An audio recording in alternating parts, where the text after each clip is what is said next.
kaitaasan, siya'y papurihan, Diyos ng lahat o papuri sa kaitaasan, siya'y papurihan, ngayon at magpakailanman. Umawit ang daigdigan, lahat ng naroroon. Umawit ang sangkatauhan, purihin ang Panginoon. Papuri sa kaitaasan, siya'y papurihan, Diyos ng lahat o papuri sa kaitaasan, siya'y papurihan, ngayon at magpakailanman.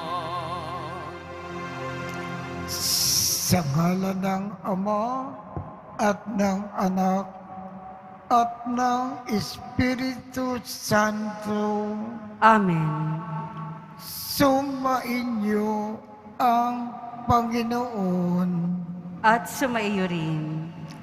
Aminin natin ang ating mga kasalanan upang tayo ay maging marapat gumanap sa banal na pagdiriwang. Panginoong Jesus, binigyan mo kami ng bagong buhay. Panginoon, kaawaan mo kami. Panginoon, kaawaan mo kami. Panginoong Jesus, pinapatawad mo ang aming mga kasalanan. Kristo, kaawaan mo kami. Kristo, kaawaan mo kami. Panginoong Jesus, binabakagi mo sa amin ang iyong katawan at dugo sa Eucharistia.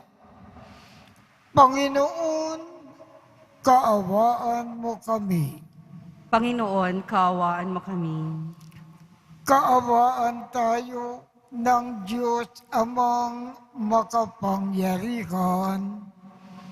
Patawarin ang ating mga kasalanan at patnubayan tayo sa buhay na walang hanggan.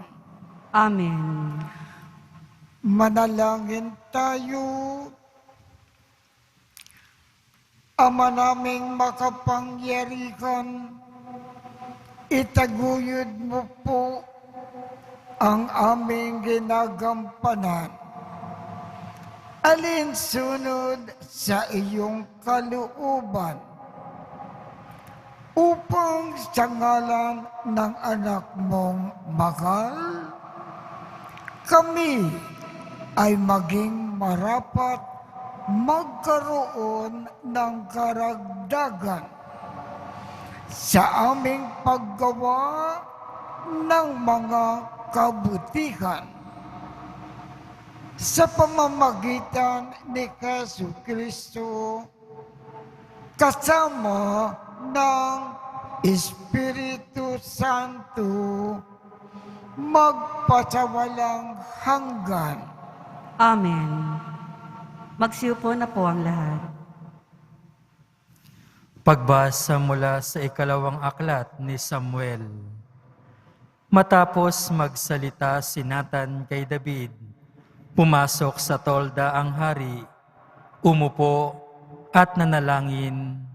Sinabi niya, "Sino ako, Panginoon, at ano ang aking sambahayan upang ipagmalasakit ng ganito? Maaring maliit na bagay lamang ito sa inyong paningin, subalit napakalaki para sa amin, sapagkat tiniyak na ninyo ang magandang kalagayan ng sambayanan ko sa hinaharap. Panginoon, itinatag ninyo ang bansang Israel upang maging inyo magpakailanman at kayo na may maging Diyos nila. Ngayon gawin ninyo ang inyong pangako sa inyong alipin at sa kanyang sambahayan. Magiging bantog kayo sa lahat ng bansa at sasabihin nila, ang Panginoon, ang makapangyarihan, ay Diyos ng Israel. Sa gayon magiging matatag sa harapan ninyo ang tahanan ni David na inyong lingkod. Panginoon, makapangyarihang Diyos ng Israel, nagkaroon ako ng lakas ng loob na dumalangin ng ganito, pagkat kayo na rin ang nagsabi sa iyong lingkod na paghahariin mo sa Israel ang aking angkan.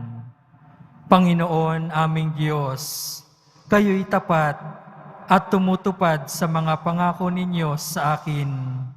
Ngayoy pagpalain ninyo ang tahanan ng inyong lingkod upang ito'y magpatuloy. Panginoon, Panginoon naming Diyos, ikaw rin ang nangako nito, kaya manatili nawa sa aking angkan ang iyong pagpapala. Ang salita ng Diyos. Salamat sa Diyos. Trono ni David ay laan sa manonobos ng tanan. Trono ni David ay laan sa manunubos ng tanan. Huwag kalilimutang gunitain, poon, ang lingkod mong David. Huwag mong lilimutin ang kanyang ginawang pagpapakasakit. Alalahanin mo ang kanyang pangakong ginawa sa iyo, o dakilang Diyos ng bansang Israel. Wika niya'y ganito. Trono ni David ay laan sa manunubos ng tanan. Di ako uuwi, nanananto ako na hindi hihimlay, hanggat ang poon ay wala pang lugar na matitirhan.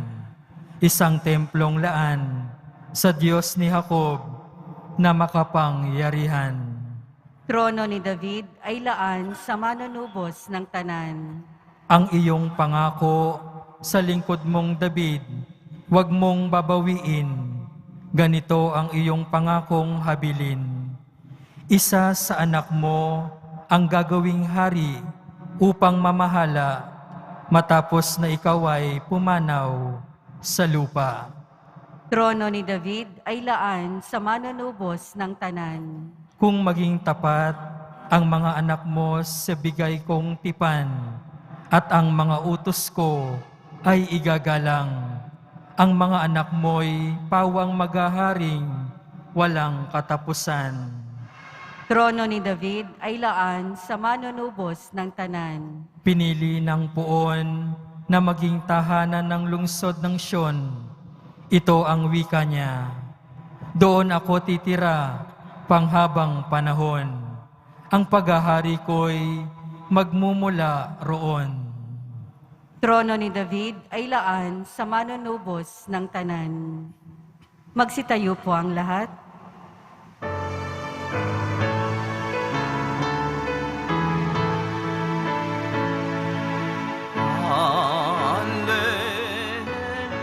Hallelujah, hallelujah,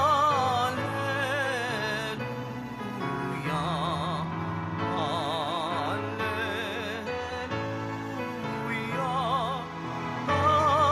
hallelujah.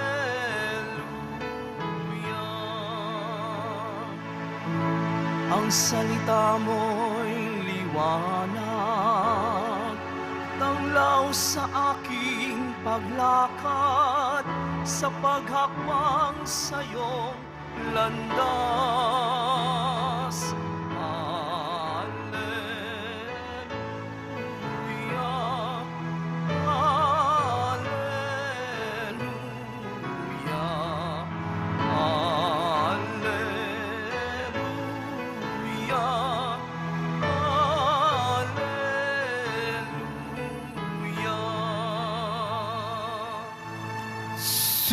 sumainyo ang Panginoon. At sumaiyo rin Ang mabuting balita ng Panginoon ayon kay San Marcos. papuri sa iyo, Panginoon. Noong panahong iyon, sinabi ni Jesus sa mga tao, sinisindihan ba ang ilawan para itago sa ilalim ng takalan o kaya sa ilalim ng higaan? Hindi ba upang ilagay sa talagang patungan? Walang natatago na di malalantad at lihim na di mabubunyag. Ang may pandinig ay makinig. At idinugtong pa ni Jesus, unawain ninyong mabuti ang inyong naririnig. Ang panukat na ginamit ninyo ay siya rin gagamitin sa inyo ng Diyos at higit pa, sapagkat ang mayroon ay bibigyan pa, ngunit ang wala, kahit ang kakaunting nasa kanya, ay kukunin pa. Ang mabuting balita ng Panginoon. Pinupuri ka namin, Panginoong Hesukristo. Magsiupo na po ang lahat. Ang ibig lamang po na ipaalaala sa atin ng ating Panginoong Jesus sa pamamagitan ng ating Ebanghelyo ngayong umaga. Lahat tayong tao, lalo na tayong mga Kristiyano, lalong-lalo na tayong mga Katoliko, ay nilikha ng Diyos at inilagay dito sa daigdig upang magmahal tayo ng kapwa. Mahalin natin ang isa't isa. Magmahalan tayo at mahalin natin ang lahat ng tao. At patunayan natin ang ating pagmamahal sa pamamagitan ng paglilingkod sa kapwa, sa pamamagitan ng pagkakawanggawa, sa pamamagitan ng ating pagtulong, lalo na sa mga nangangailangan. Kaya tandaan natin mabuti ang paalaala sa atin ng Panginoon. Habang tayo ay nasa lupa, lagi tayong magmahal.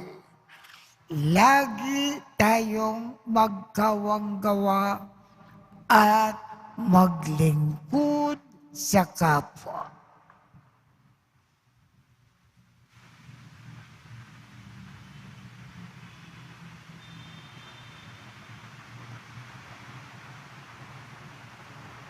Magsitayo po ang lahat. Manalangin tayo sa Diyos, Ama ng liwanag, upang maging tapat tayo sa ating bukasyon na maging ilaw ng sanlibutan. Ang ating tugon, Ama ng kabutihan, liwanagan mo kami. Ama ng kabutihan, liwanagan mo kami. Ang ating simbahan, ang bayan ng Diyos, naway maging dakilang ilaw na nagliliwanag sa kadiliman ng ating mundo. Manalangin tayo. Ama ng kabutihan, liwanagan mo kami. Ang mga pinuno ng daigdig, naway magbigay ng isinag ng pag-asa sa buhay ng mga naghihikahos at nangangailangan. Manalangin tayo. Ama ng kabutihan, liwanagan mo kami.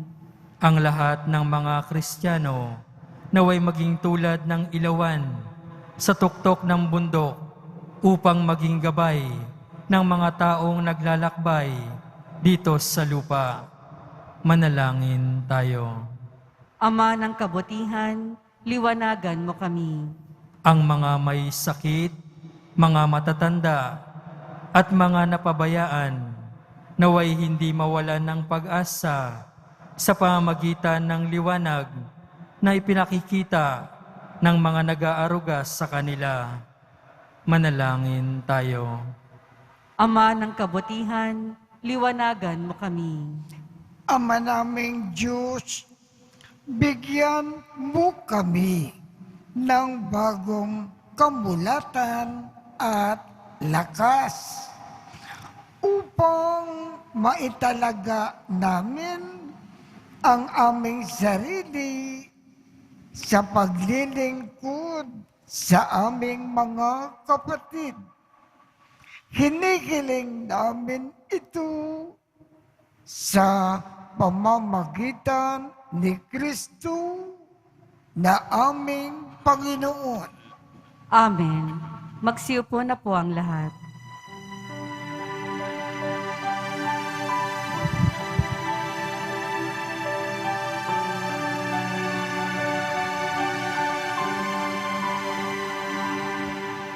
O Diyos, awang di mabilang, tanggapin mo aming kaalay, gawin ito bilang tanda ng aming kaligtasan. Narito, O Ama, alak at tinapay, bunga ng lupa at ng aming paggawa.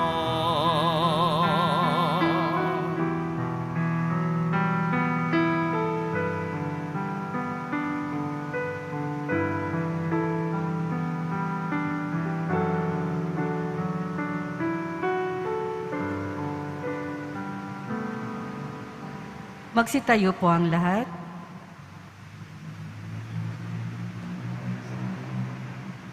Manalangin kayo upang ang pag-aakin natin ay kalugdan ng Diyos Amang makapangyarihan.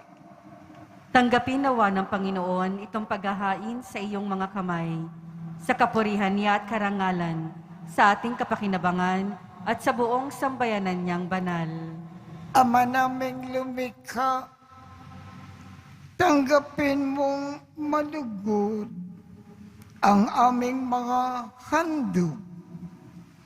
Ngayon na ang kabanalan ay iyong dulot, kami ay sumasamo sa iyo at lumuluhog upang kaligtasan ay iyong ipagkaloob sa pamamagitan ni Jesu Kristo kasama ng Espiritu Santo magpasawalang hanggan.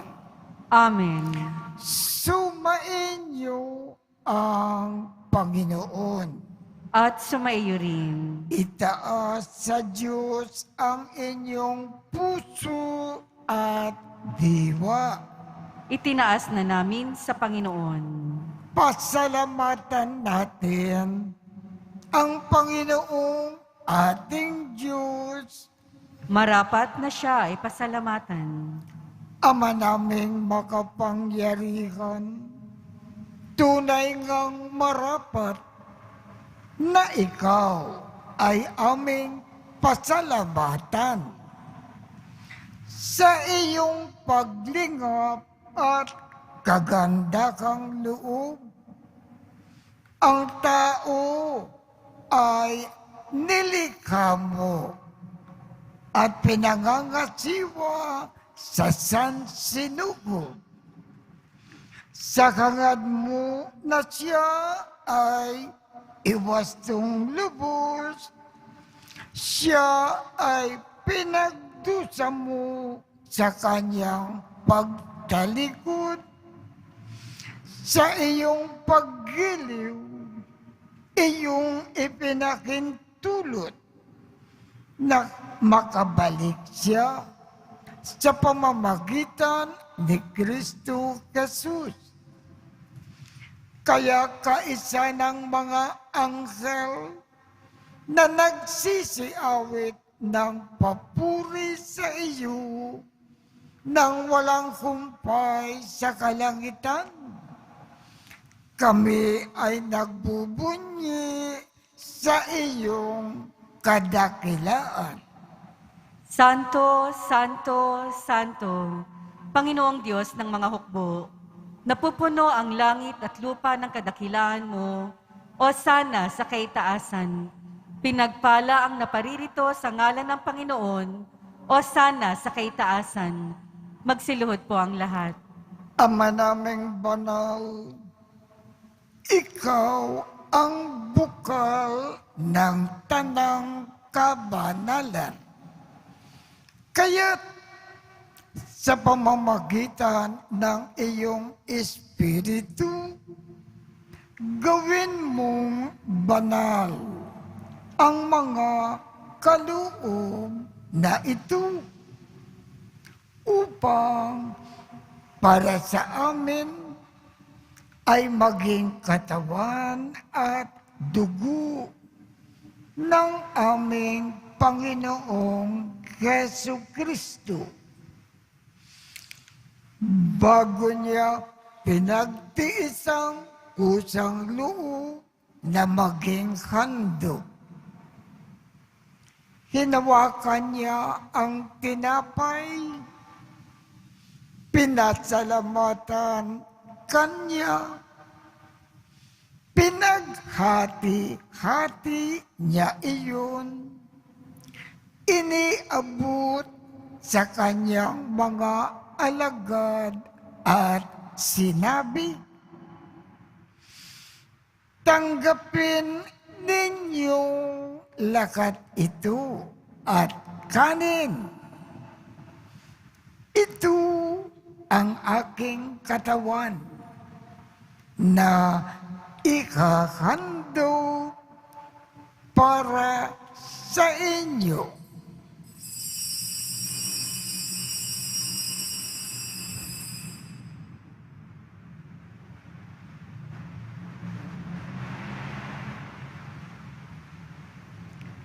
Gayun din naman, noong matapos ang hapunan, hinawakan niya ang kalis, muli kanyang pinasalamatan, iniabot niya ang kalis sa kanyang mga alagad at sinabi, "Tanggapin ninyong lakat ito at inumin. Ito ang kalis ng aking dugo, ng bago at walang hanggang tipan. Ang aking dugo na ibubuhos para sa inyo at para sa lahat sa ikapagpapatawad ng mga kasalanan. Gawin ninyo ito sa pag-alaala sa akin."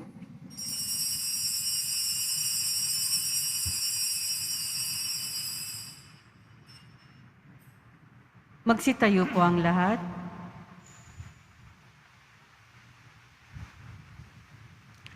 Ipagbunyi natin ang misteryo ng pananampalataya. Si Kristo'y namatay, si Kristo'y nabuhay, si Kristo'y babalik sa wakas ng panahon. Ama, ginagawa namin ngayon ang pag-alala sa pagkamatay at muling pagkabuhay ng iyong anak. Kaya iniaalay namin sa iyo ang tinapay na nagbibigay buhay at ang kalis na nagkakaloob ng kaligtasan. Kami ay nagpapasalamat dahil kami ay iyong minarapat na tumayo sa harap mo para maglingkod sa iyo. Isinasamo namin kaming magsasalo-salo sa katawan at dugo ni Kristo ay mabuklod sa pagkakaisa sa pamamagitan ng Espiritu Santo. Ama, lingapin mo ang iyong simbahang laganap sa buong daigdig. Puspusin mo kami sa pag-ibig, kaisa ni Francisco, aming Papa, Jose, aming Obispo, at ng Tanang Kaparian. Alalakanin mo rin ang mga kapatid naming nakimlay nang may pag-asa na sila ay muling mabubuhay. Gayon din ang lahat ng mga pumanaw. Kaawaan mo sila at patuloyin sa iyong kaliwanagan. Kaawaan mo at pagindapatin kaming lahat na makasalo sa iyong buhay na walang wakas. Kaisa ng mahal na Birhen Maria na Ina ng Diyos, ng kabiyak ng puso niyang si San Jose, kaisa ng mga apostol at ng lahat ng mga banal na namuhay dito sa daigdig ng kalugod-lugod sa iyo. Maipagdiwang nawa namin ang pagpupuri sa ikararangal mo sa pamamagitan ng iyong anak na aming Panginoong Hesu Kristo. Sa pamamagitan ni Kristo, kasama niya at sa Kanya, ang lahat ng parangal at papuri ay sa iyo, Diyos amang makapangyarihan, kasama ng Espiritu Santo, magpasawalang hanggan. Amen.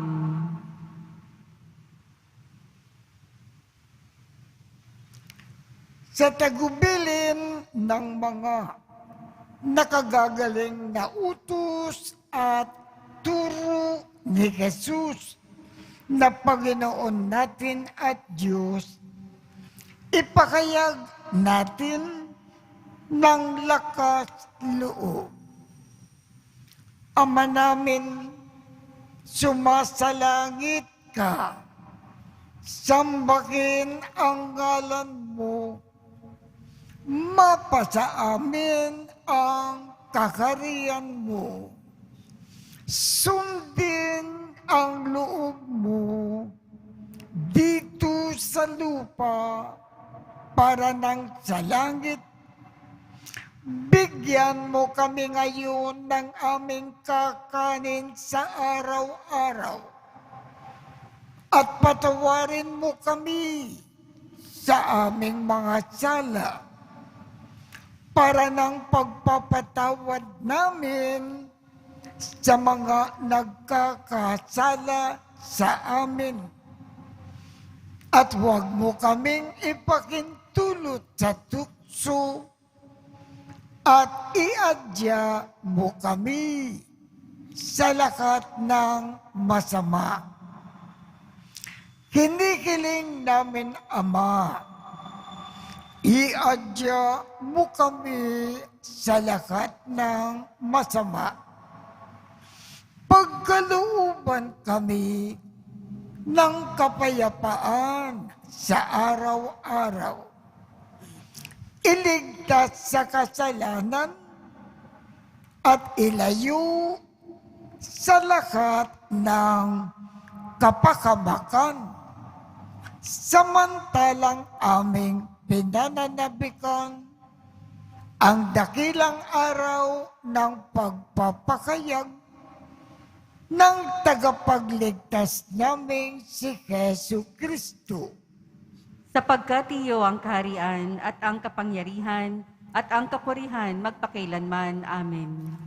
Panginoong Hesu Kristo, sinabi mo sa iyong mga apostol, kapayapaan ang iniiwan ko sa inyo.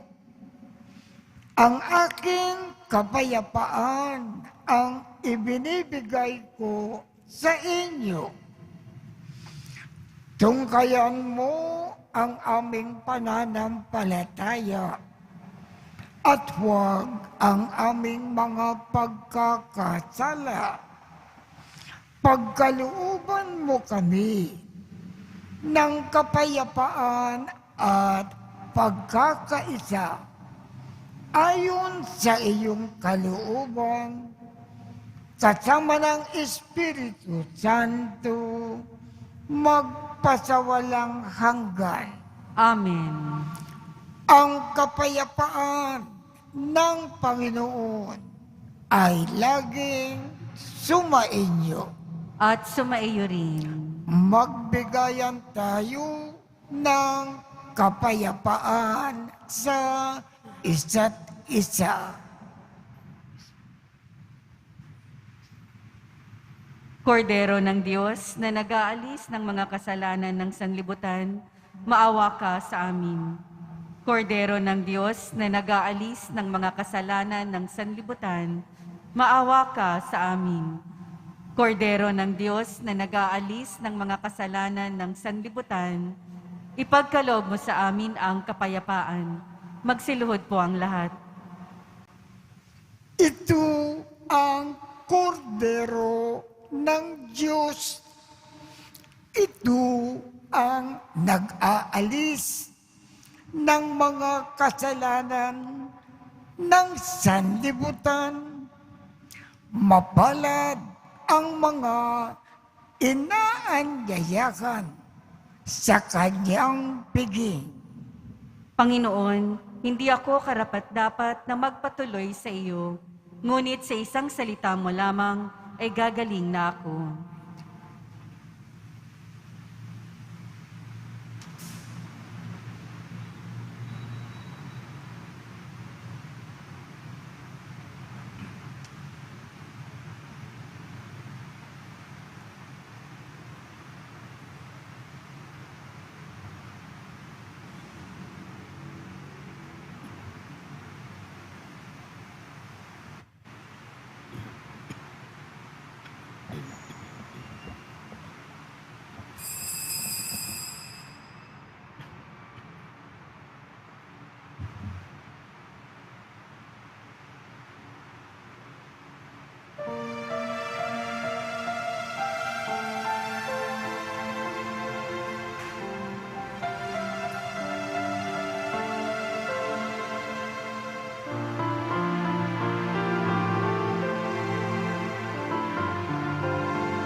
Turuan mo akong maging bukas palad.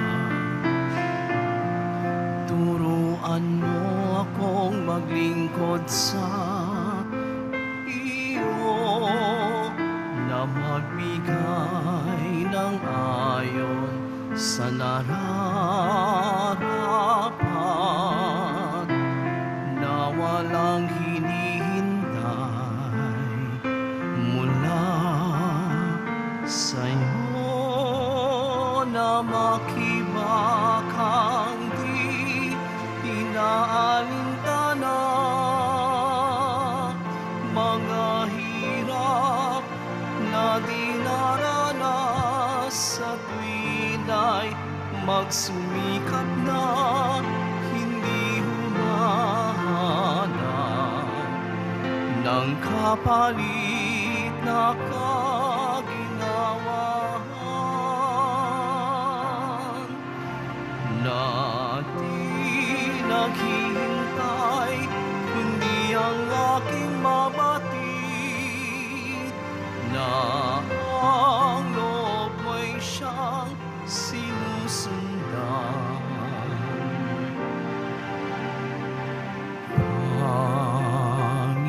Panginoon, turuan mo akong maging bukas palad. Turuan mo akong maglingkod sa iyo, na magbigay ng ayon sa nararapat, na walang hinihintay mula sa'yo.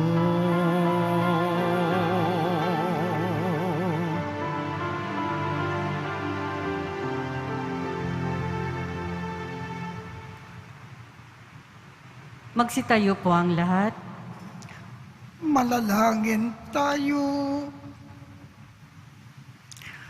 Ama naming mapagmahal, ipagkaloob mo na sa aming pakikinabang sa iyong kagandakang loob na bumubukay. Lagi nawa naming maikarangal ang iyong pagpapala na sa amin ay ibinigay sa pamamagitan ni Jesucristo kasama ng Espiritu Santo magpasawalang hanggan. Amen. Sumainyo Panginoon at sumaiyo rin. at pagpalain kayong lahat ng makapangyarihang Diyos, Ama, Anak, at Espiritu Santo. Amen. Tapos na po ang misa. Humayo tayong mapayapa. Salamat sa Diyos.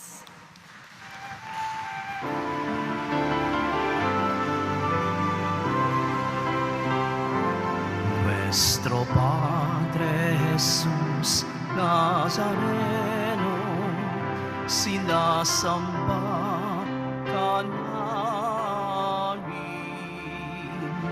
Pinipintuho ka namin, aral mo ang aming buhay at kaligtasan. Nuestro Padre Jesus Nazareno, iligtas mo kami sa kasalanan. Ang krus mong kinamatayan ay sagisag ng aming kaligtasan. Nuestro Padre Jesus Nazareno,